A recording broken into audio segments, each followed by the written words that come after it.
Misty. Hey, baby. Hi, baby. I love you. You're so cute. Welcome to a video that is going to be kind of like a mosh of stuff. It's going to be talking about my changing beliefs, kind of where I stand with a lot of things that, I grew up being taught some stuff. I've said this so many times on this channel, I grew up in a Christian home and a lot is changing for me. So, I'm not going to discuss everything right now. I'm going to wait for another day when I have written down some of my thoughts and feelings and am ready to sit down and discuss. One thing I want to do right now, I want to open this up. You see this wall right here? It's a little bland. It's a little sag. Am I going to be able to open this? I have my little eyebrow scissors.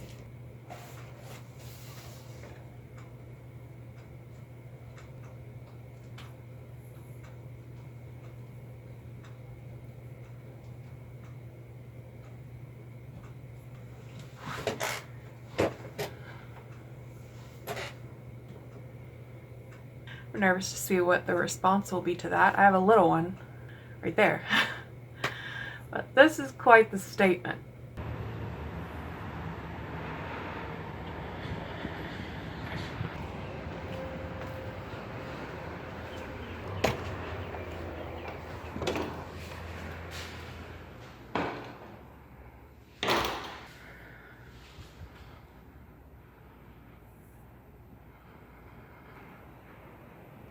Wow.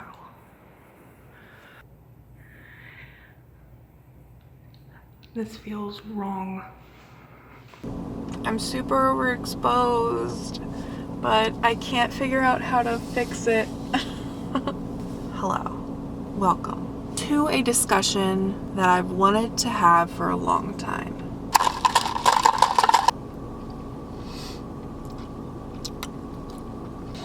I snuck out of my house. That was on my list to sneak out of my house. Now, I wanted to sneak out in the middle of the night because that's such like a rebellious teenager thing to do. But I thought of something even more rebellious. Sneaking out on a Sunday morning. Everyone's at church. Eat a McDonald's breakfast and discuss how I feel like religion is a cult. Now let me make this very clear. I am more comfortable talking about where I stand with religion with strangers on the internet than I do with my own parents. So settle in, grab yourself a drink, some food, get cozy, and let's go. I want to connect with other people who feel the same way. I don't have anybody to talk to about this. I am talking about it in therapy, which is so nice. I went to a Christian counselor for a long time, and that was all it was. It was like a lot of like, pray about it. I don't want that anymore. I obviously haven't started my weight loss journey. Still eating shit food. I actually kind of feel like I'm gonna eat first and then continue this conversation. The most awkward thing about what's happening right now is there's a church over there and they just got out. There's a lot of people coming out in the parking lot and getting in their cars right now. So I'm feeling uncomfortable. It's time. I grew up in a Christian home. I went to a Southern Baptist church. I attended a Christian university. Why are there like 20 moths flying around right here? Like I said, I grew up in the church, going to church every Sunday, youth group on Wednesday nights, Bible studies. My church had this thing called missions conference. There was tons of classes and prayer meetings, choir, potluck. We'd have potlucks. There was even like sports teams, summer camps, and vacation Bible school. Figured it out. That was a big thing, which was actually pretty lit because there'd be like themes. My childhood was really immersed in church. I went to a public school. I was a part of the Bible club because I had to connect with other Christians. I was definitely known as the goody two shoes, like Christian good girl. Reading my Bible and doing my devotions was so important to my mom. So there'd be some pressure to like, have you read your Bible? Have you done your devotions? I had so much schoolwork that it felt like I just had homework for church too. But yeah, I spent a lot of my time doing church stuff and feeling guilty for not being a better Christian. I got saved when I was 6 years old. What that means is I accepted Jesus into my heart, and this is gonna sound really bad because it felt like, it's kind of like pledging allegiance. You are basically saying, I know I'm a sinner. I know I'm a sinful person. I know that I would go to hell if I didn't accept Jesus into my heart, and I will spend my life trying to tell others about Jesus. I was 6 years old. 6 years old.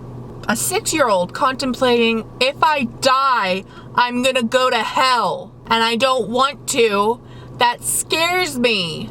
Jesus. I spent a lot of my fucking time being terrified of going to hell. Religion and churches have good intentions, but they don't realize how fucked up everything they're teaching you is. Anyway, I dealt with a lot of doubt, doubting whether or not I was actually saved.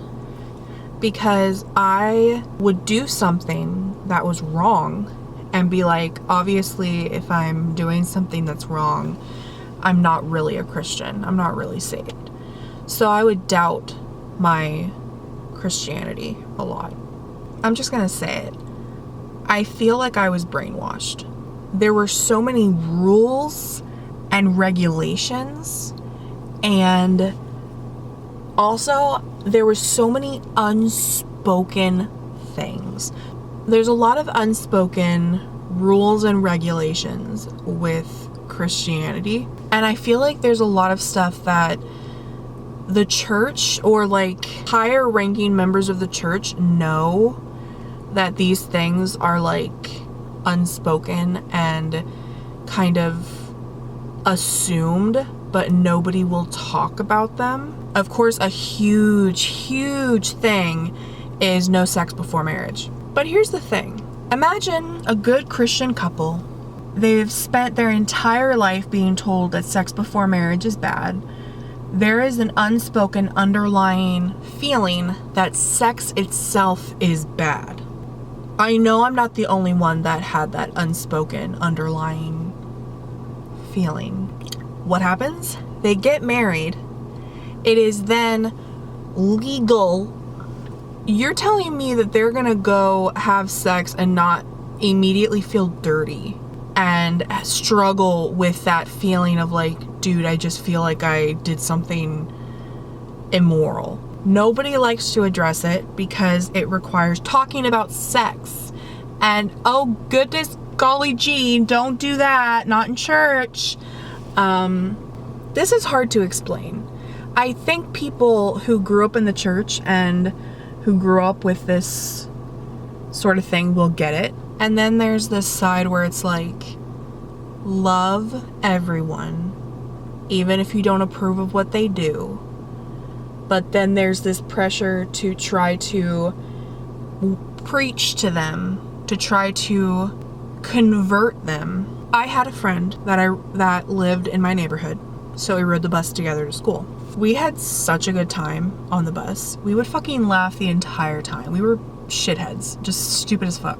One day he tells me he's gay, and I'm like, okay.